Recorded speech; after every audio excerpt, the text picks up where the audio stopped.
तो कहानी के शुरू में हम जिमी नाम के एक स्पेशल ऑप्स सोल्जर को उसके घर आते हुए देखते हैं। रास्ते में जिमी अपनी माँ के वॉइसमेल को सुनता है, जिसमें जिमी की माँ कहती है कि मुझे और तुम्हारे पिता को उम्मीद है कि हम तुम्हें जल्द ही देख सकेंगे। साथ ही वो उसे सेफली घर आने का कहती है। घर लौटते समय जिमी काफी परेशान नजर आता है। वो घर जाकर अपने दोस्त ग्रिफ का वॉइसमेल सुनता है, जिसमें ग्रिफ उसे दिलासा देते हुए उसके पेरेंट्स की डेथ पर अफसोस जताता है। इससे हमें पता चलता है कि जिमी के पेरेंट्स के साथ कुछ बुरा हुआ था। इसके बाद जिमी एक बार में जाता है, जहाँ वो बार के ओनर डेब्स और टेरी से पूछताछ करता है कि क्या तुम्हें मेरे पेरेंट्स के साथ हुए इंसिडेंट के बारे में कुछ पता है, जिस पर टेरी का कहना था कि उसे कुछ नहीं पता। जिमी उसे कहता है कि ये बार मेरे घर से सिर्फ कुछ ही दूरी पर है, अगर वहाँ कुछ हुआ था तो तुम्हें जरूर पता होगा। लेकिन अभी भी टेरी उसे कुछ नहीं बताता, इसलिए जिमी गुस्से में टेरी का कॉलर पकड़ लेता है। ये देख बार में बैठा एक आदमी जिमी को रोकता है, पर जिमी उसे बुरी तरह पीटता है। तभी डेब्स उसे रोकती है और टेरी को सब सच बताने का कहती है। तब टेरी जिमी को बताता है कि उस रात मैंने तुम्हारे घर में 4 लोगों को घुसते हुए देखा था और फिर तुम्हारे पिता की चीखें सुनी। असल में ये सब टेरी ने विंडो से देखा था, क्योंकि उसे उन लोगों से डर लग रहा था। इसके बाद जिमी अपने जले हुए घर में जाता है और गैराज में जाकर अपने पेरेंट्स को याद करने लगता है। असल में इसी जगह पर उसके पेरेंट्स मारे गए थे। जिमी को यहाँ एक पुरानी फैमिली फोटो दिखती है, जिसे देखकर वो पेरेंट्स को याद करने लगता है। इसके बाद हम एक फ्लैशबैक में देखते हैं कि जिमी की माँ सैंड्रा अपने पति जॉर्ज से गार्डन की घास काटने का कहती है, क्योंकि जिमी घर वापस आ रहा है और वो चाहती है कि हर जगह साफ दिखे। इसलिए जॉर्ज घर वापस आने के बाद घास काटने का कहता है। दूसरी तरफ हम 4 गैंग मेंबर्स को कार में ड्रग्स लेते हुए देखते हैं। चारों यहाँ अपने अगले टारगेट का वेट कर रहे थे। तभी एक लड़की बैंक में पैसा जमा करने के लिए अपनी बिल्डिंग से बाहर आती है, जिसे देख चारों गैंगस्टर अलर्ट हो जाते हैं और अपने फेस पर खरगोश वाले मास्क को लगाकर लड़की का पीछा करते हैं और थोड़ी दूर जाकर उस लड़की को रोक लेते हैं। वो उस लड़की को कार से बाहर खींचते हैं और एक आदमी पैसे के लिए कार की तलाशी करने लगता है, लेकिन उन्हें पैसे नहीं मिलते। इसी बीच जॉर्ज वहाँ से गुजर रहा होता है, जो लड़की को मुसीबत में देखकर तुरंत रुक जाता है। गैंगस्टर जॉर्ज को वहाँ से जाने का कहते हैं। तभी उनमें से एक आदमी जॉर्ज को बेसबॉल बैट से मारता है, लेकिन जॉर्ज उसे एक पंच मारकर गिरा देता है और बैट से उसका सर फोड़ देता है। फिर बाकी के गैंगस्टर को यहाँ से जाने का कहता है, जिसके बाद उनमें से एक आदमी जॉर्ज को वार्निंग देने के लिए चाकू दिखाता है, लेकिन तभी उन्हें पुलिस के सायरन की आवाज आती है। इसलिए तीनों अपने उस साथी को छोड़कर वहाँ से भाग जाते हैं। जल्दी पुलिस वहाँ आती है। जॉर्ज अपने बयान में पुलिस को बताता है कि मुझे उस आदमी को मारने का कोई इरादा नहीं था, मैं बस उसे रोकना चाहता था। तब चीफ इंस्पेक्टर हॉलैंड सरकास्टिक वे में कहता है कि ये आपको बेसबॉल बैट स्विंग करते टाइम सोचना चाहिए था। पुलिस जॉर्ज को उस आदमी के मर्डर के शक में अरेस्ट कर लेती है। इसके बाद हम उन 3 गैंगस्टर्स को देखते हैं, जो अपने बॉस वॉरेन के पास जाते हैं और बताते हैं कि वो अपने प्लान के अकॉर्डिंग चोरी को अंजाम नहीं दे सके। यहाँ वॉरेन उनसे अपने भाई के बारे में पूछता है, जिस पर तीनों बताते हैं कि चोरी करने के दौरान एक आदमी ने उसे मार डाला। ये सुन वॉरेन को तीनों पर गुस्सा आता है और वो उन तीनों से कहता है कि जब तक तुम जॉर्ज को जान से नहीं मार देते, यहाँ वापस मत आना। इधर जॉर्ज जमानत मिलने के बाद घर लौटता है। तब वॉरेन उन तीनों गैंगस्टर्स के साथ मिलकर जॉर्ज का पीछा करता है। इसके बाद वो जॉर्ज के गेट पर नॉक करते हैं। यहाँ 2 लोग सामने के गेट से अंदर आते वक्त जॉर्ज की एक आंख फोड़ देते हैं, जबकि 2 घर के पीछे वाले गेट से आकर सैंड्रा को पकड़ लेते हैं। वहीं जॉर्ज के मुंह पर एक आदमी चाकू रखकर उससे कहता है कि तुम्हें उस दिन हीरो नहीं बनना चाहिए था। इसके बाद चारों गैंगस्टर जॉर्ज और सैंड्रा को घर के गैराज में ले जाकर कुर्सी से बांध देते हैं। वो उन पर पेट्रोल डालने लगते हैं और वॉरेन आग लगाकर उन्हें जिंदा जला देता है। अब प्रेजेंट डे में हम जिमी को उसी गैराज में देखते हैं, जहाँ उसका पुलिस फ्रेंड ग्रिफ आता है और जिमी को बताता है कि एक पड़ोसी ने उस रात एक ब्लैक BMW को देखा था, लेकिन वो उसकी नंबर प्लेट नहीं देख सका। ग्रिफ को लगता है कि पेरेंट्स के मर्डर के पीछे किसी गैंग का हाथ है, लेकिन पुलिस के पास इसका कोई सबूत नहीं है। यहाँ जिमी ग्रिफ को उस जगह का CCTV फुटेज भेजने का कहता है, जिस जगह पर जॉर्ज ने उस लड़की को गैंगस्टर से बचाया था। यहाँ जिमी को ग्रिफ जब बताता है कि उसके पेरेंट्स को जिंदा जलाया गया था, उसकी आंखों में आंसू आ जाते हैं और वो गैराज से चला जाता है। अगली सुबह जिमी अपने पेरेंट्स की कब्र पर जाता है और फ्लावर्स रखकर चर्च में बैठ जाता है, जहाँ जिमी की वाइफ मॉर्गन आती है। यहाँ हमें पता चलता है कि जब जिमी के पेरेंट्स की डेथ हुई, तब मॉर्गन और जिमी तलाक लेने वाले थे। यह मॉर्गन नाराज होकर जिमी से कहती है कि मैंने तुम्हें 5 बार मेल किया, लेकिन तुम फिर भी अपने पेरेंट्स के फ्यूनरल में नहीं आए। असल में जब जिमी के पेरेंट्स की डेथ हुई थी, तब जिमी एक आर्मी मिशन में फंसा हुआ था। अभी जिमी बहुत ही बुरे दौर से गुजर रहा था, इसलिए मॉर्गन उसे अपने फ्लैट में रुकने का कहती है। अगले दिन ग्रिफ जिमी को बताता है कि ब्लैक BMW वॉरेन नाम के आदमी की थी। साथ ही बताता है कि तुम्हारे पिता ने गलती से जिस गैंगस्टर को मारा था, वो वॉरेन का भाई था। इसमें जिमी समझ जाता बताता है कि वॉरेन ने ही उसके पेरेंट्स को मारा होगा।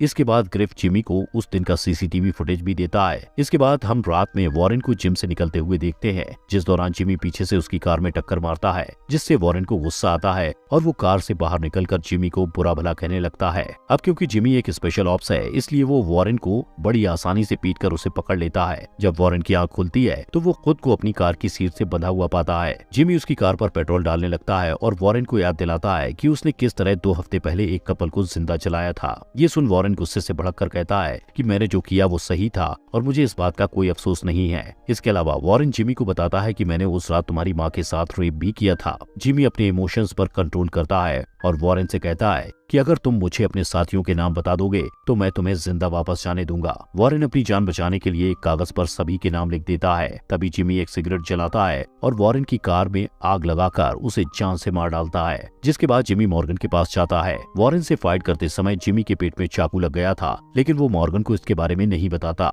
पर जब जिमी चेयर से उठता है तब मॉर्गन उसका घाव देख लेती है और उसे अंदर ले जाकर घाव पर टांके लगाती है। हालांकि दोनों तलाक लेने वाले थे, लेकिन इस इंसिडेंट से वो दोनों एक दूसरे के करीब आ जाते हैं और इंटीमेट होने लगते हैं। अगले ही दिन वॉरेन की मौत की खबर पूरे शहर में फैल जाती है, लेकिन किसी को अफसोस नहीं होता क्योंकि वॉरेन के ड्रग बिजनेस और क्राइम के बारे में हर कोई जानता था। यहाँ उन तीनों गैंगस्टर्स में से एक रॉब नाम के लड़के को वॉरेन के मरने का पता चलता है। तब रॉब और उसका साथी लियोन वॉरेन के बिजनेस पार्टनर कैलेब के पास जाते हैं। असल में उन्हें लग रहा था कि कैलेब ने वॉरेन को मारा होगा। दोनों कैलेब के घर जाकर उसे मारने लगते हैं। तभी कैलेब की गर्लफ्रेंड गन लेकर आती है और कैलेब को बचा लेती है। इसके बाद कैलेब को पता चलता है कि दोनों लड़के उसे वॉरेन का हत्यारा समझ रहे हैं। कैलेब उन्हें बताता है कि उसने वॉरेन को नहीं मारा है। साथ ही रॉब और लियोन को दोबारा यहाँ न आने की धमकी देता है। रात में ग्रिफ जिमी से मिलने जाता है और उसे अकेले क्रिमिनल को सजा न देने की सलाह देता है, जिस पर जिमी कहता है कि हमारी सोसाइटी में सारा सिस्टम करप्ट लोगों से भरा हुआ है और ये लोग इन गैंगस्टर्स को कभी नहीं रोक पाएंगे, क्योंकि पुलिस सिर्फ बयान लेती है और फिर प्रोसेस करते रहते हैं, जबकि क्रिमिनल हम पर हंसते रहते हैं। इसके बाद हम ग्रिफ को एक क्राइम सीन पर देखते हैं जहां चोरी के दौरान एक आदमी का मर्डर हुआ था। इधर ग्रिफ को अपने पुलिस डिपार्टमेंट की खामियों का एहसास तब होता है जब हॉलैंड कहता है कि इस दुकानदार को डिफेंस नहीं करना चाहिए था। ग्रिफ इमोशनल होकर कहता है कि ये आदमी सिर्फ अपने पैसों को बचा रहा था, जिस पर हॉलैंड उसे चिल करने को कहता है। हॉलैंड के हिसाब से मरे हुए आदमी की वाइफ बीमा का दावा करेगी और फिर उसे बहुत सारे पैसे मिलेंगे, जिससे वो खुश हो जाएगी। दूसरी तरफ हम उन 3 गैंगस्टर रॉब, लियोन और रेयान को देखते हैं जो टेरी के बार में ड्रिंक कर रहे थे। तभी जिमी रेयान को वॉशरूम से किडनैप करके एक सुनसान जगह पर ले जाता है। जिमी उसे एक कुर्सी से बांध देता है और उसके मुंह पर एक लॉक लगा देता है, जिसके बाद वो रेयान के मुंह में सीमेंट डालकर उसे मार डालता है। अगले दिन पुलिस को रेयान की बॉडी मिलती है। रेयान की बॉडी ऊपर से पेट तक सीमेंट की वजह से सख्त हो चुकी थी। इस केस में हॉलैंड बहुत सीरियस होता है क्योंकि उसे लगता है कि ये केस उसे प्रमोशन दिला सकता है। इसलिए हॉलैंड टेरी के बार में जाकर उससे सीसीटीवी फुटेज दिखाने को कहता है। हालांकि यहाँ डेब्स टेरी को सीसीटीवी फुटेज दिखाने से मना करती है, जिस पर टेरी कहता है कि मैं नहीं चाहता कि मेरा बार भी जॉर्ज के घर की तरह चल जाए। हॉलैंड जब सीसीटीवी फुटेज देखता है तो उसे पता चल जाता है कि जिमी ने रेयान को किडनैप किया था।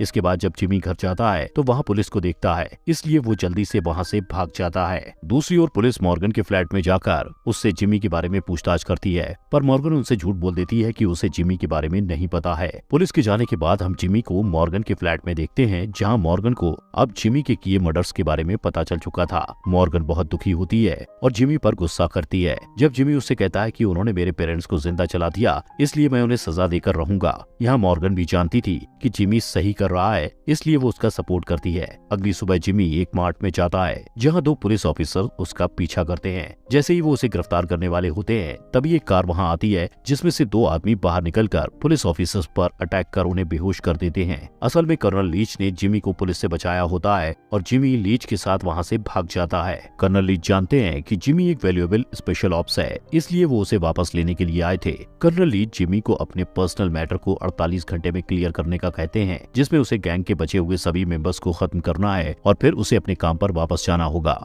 वहीं दूसरी ओर ग्रेट स्वेट लीडर जो से कहता है कि वो इस केस को सीरियस ना ले, जिस पर जो से पूछता है कि क्या तुम हत्यारे को जानते हो। तब ग्रिफ उसे सच बताता है कि मैं जिमी का दोस्त हूँ, जिसके पेरेंट्स को बेरहमी से मार दिया गया था, जिस पर जो कहता है कि जिमी अपने कंट्रोल से बाहर है। तब ग्रिफ बताता है कि हॉलैंड इस केस को सिर्फ इसलिए सीरियस ले रहा है ताकि उसका प्रमोशन हो जाए, और अगर ऐसा हुआ तो हॉलैंड अपने डिपार्टमेंट को करप्शन से बर्बाद कर देगा। इधर जिमी को देखते हैं जो अपना बदला लेने के लिए जाता है। जिमी को पता है कि अब उसके पास आर्मी सपोर्ट है और अब उसे पुलिस नहीं पकड़ेगी। तभी हम लियोन को स्ट्रिप क्लब में बैठा हुआ देखते हैं, जिस दौरान क्लब की लड़की उसे एक लिफाफा देती है जिसमें रेयान की फोटोज थी। इन फोटोज को देखकर लियोन को खतरे का एहसास होता है, इसलिए वो क्लब से भाग जाता है, पर जिमी उसे पकड़ लेता है और मारकर बेहोश कर देता है। जब लियोन को होश आता है तो वो खुद को बंधा हुआ पाता है। जिमी ने लियोन के पैरों को एक गेट से और हाथों को अपनी कार से बांधा था। लियोन को कुछ समझ नहीं आता कि उसे टॉर्चर क्यों किया जा रहा है, जिससे जिमी को और भी ज्यादा गुस्सा आता है और वो अपनी कार को पूरी स्पीड से आगे बढ़ाता है, जिस कारण लियोन के शरीर के 2 टुकड़े हो जाते हैं। अगले दिन कर्नल लीच एक रेस्टोरेंट में हॉलैंड से मिलते हैं। वो हॉलैंड को जिमी के खिलाफ मिले सभी सबूतों को सौंपने के लिए कहते हैं। साथ ही बताते हैं कि जिमी उनका आर्मी ऑफिसर है। ये सुनकर हॉलैंड कर्नल लीच को मना करते हुए कहता है कि अगर उन्होंने कानून को अपने हाथ में लिया तो वो उन्हें भी जेल में डाल देगा। इसके बाद कर्नल लीच 2009 की एक घटना को याद करते हुए जिमी के साहस की कहानी बताते हैं कि आर्मी ने उस टेररिस्ट का पता लगा लिया था जिसने ब्रिटिश पर एक बड़े हमले की प्लानिंग बनाई थी, लेकिन टेररिस्ट ने इसके बारे में कोई भी जानकारी देने से इनकार कर दिया था। फिर जिमी को बुलाया गया और उसने सिर्फ 10 मिनट में उस टेररिस्ट से सारी इन्फॉर्मेशन निकाल ली। इसके अलावा कर्नल लीच बताते हैं कि जिमी जैसे लोगों को मौत से डर नहीं लगता है। साथ ही वो हॉलैंड को वार्निंग देते हैं कि जिमी इन गैंगस्टर्स को खत्म करके गायब हो जाएगा, जिस पर हॉलैंड कहता है कि वो जिमी को ढूंढ निकालेगा। ये सुन कर्नल हॉलैंड को धमकी देता है कि अगर उसने जिमी को टच भी किया तो वो उसे नहीं छोड़ेगा। इसके बाद हम देखते हैं कि सुपरिंटेंडेंट ऑफ पुलिस और कमिश्नर ऑफ पुलिस एक शॉर्ट नोटिस पर आर्मी चीफ से मिलते हैं, जहां आर्मी चीफ उनसे कहते हैं कि जिमी को किसी भी कंडीशन में अरेस्ट नहीं किया जाना चाहिए। आर्मी चीफ उन्हें बताते हैं कि जिमी ब्रिटेन की टॉप सीक्रेट एजेंसीज के लिए जरूरी है और अब से जिमी के केस की रिपोर्ट उन्हें भी बताने को कहते हैं। इसी रात जिमी रॉब को पकड़ता है और उसे ढाल बनाकर ड्रग डीलर कैलेब के पास ले जाता है, जहां कैलेब और उसके लोग जिमी पर अटैक करते हैं, पर जिमी सबको मार देता है और कैलेब को पकड़कर एक चेयर से बांध देता है। इस फाइट के दौरान रॉब के पैर में भी गोली लग जाती है, पर वो किसी तरह से वहां से भाग निकलता है।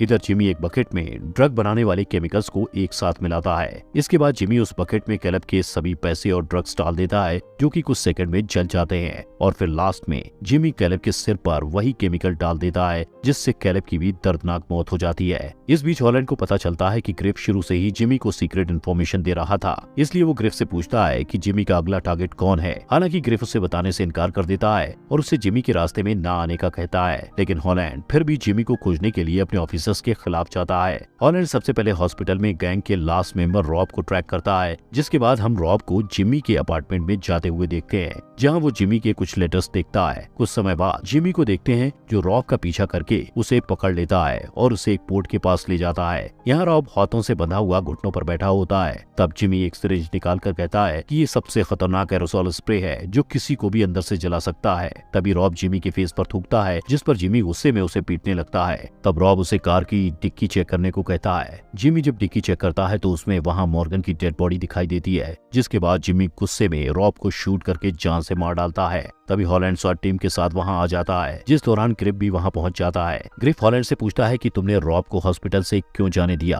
असल में जब हॉलैंड ने रॉब को जाने दिया तब रॉब ने सबसे पहले मॉर्गन को मार डाला था। ग्रिफ हॉलैंड से कई सवाल करने लगता है। तब हॉलैंड बताता है कि मैंने रॉब को इसलिए जाने दिया ताकि वो मुझे जिमी तक पहुंचा सके, लेकिन मैं नहीं जानता था कि वो मॉर्गन को मार डालेगा। हॉलैंड का असली चेहरा देखकर स्वाट लीडर जो अपनी टीम को गन नीचे करने को कहता है और जिमी को वहां से जाने देता है, जबकि हॉलैंड उसे अकेले ही रोकने की कोशिश करता है, जिस पर जिमी हॉलैंड के फेस पर पंच मारकर उसे नीचे गिरा देता है। अब हम कुछ समय बाद का सीन देखते हैं, जहां एक गली में 2 बदमाश एक लड़की के साथ जबरदस्ती करते हैं। तभी वहां जिमी आता है और उनसे लड़की को छोड़ने का कहता है, पर वो दोनों जिमी की बात नहीं सुनते। तब जिमी एक स्माइल करता है और मूवी का यहीं पर एंड हो जाता है। यहाँ हम अंदाजा लगा सकते हैं कि जिमी ने उन लड़कों के साथ क्या किया होगा। दोस्तों, हमारे फॉक्स एक्सप्लेनर चैनल को सब्सक्राइब करने के लिए आपका दिल से शुक्रिया।